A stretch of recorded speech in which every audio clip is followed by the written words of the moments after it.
vidéo sur les rapports trigonométriques. Donc, on a vu la notation, les définitions. On a vu sinus et son inverse. Dans cette vidéo-là, on va maintenant voir cosinus et son inverse. Donc, un peu à la même manière que le sinus, on va toujours parler du cosinus d'un angle. Le cosinus d'un angle, c'est défini comme étant le côté adjacent à cet angle-là, divisé par l'hypoténuse. Donc, qu'est-ce que ça veut dire si je cherche le cosinus de l'angle A?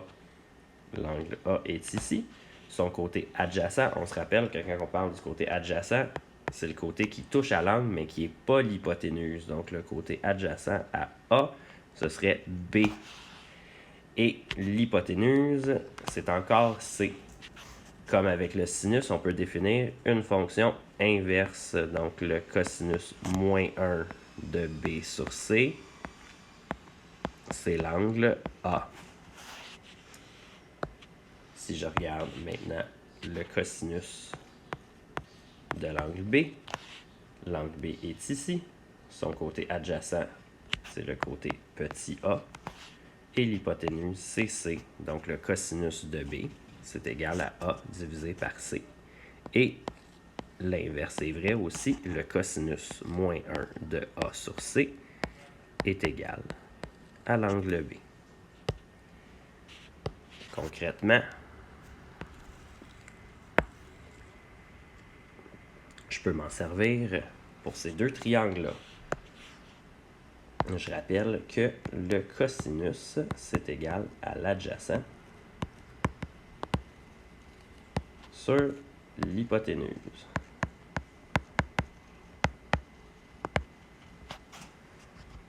Donc, si je regarde ici, dans le premier triangle, je cherche l'angle X. Le côté ici de 25 cm, c'est le côté adjacent. Le côté de 30 cm, c'est l'hypoténuse du triangle. Je peux donc dire que le cos de x, c'est égal à 25 sur 30. J'utilise ma calculatrice. 25 divisé par 30, ça donne 0,83 avec un 3 périodique.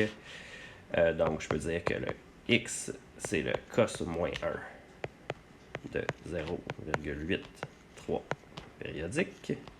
Donc, à la calculatrice, cos moins 1 de cette réponse-là, c'est 33,56 degrés environ.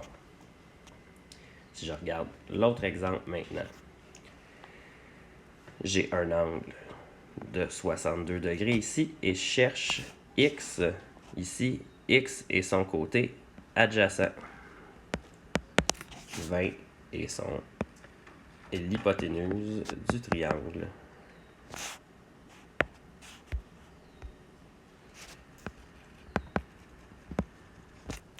Donc, je peux dire que le cos de 62 degrés, c'est égal à l'adjacent, donc x sur 20.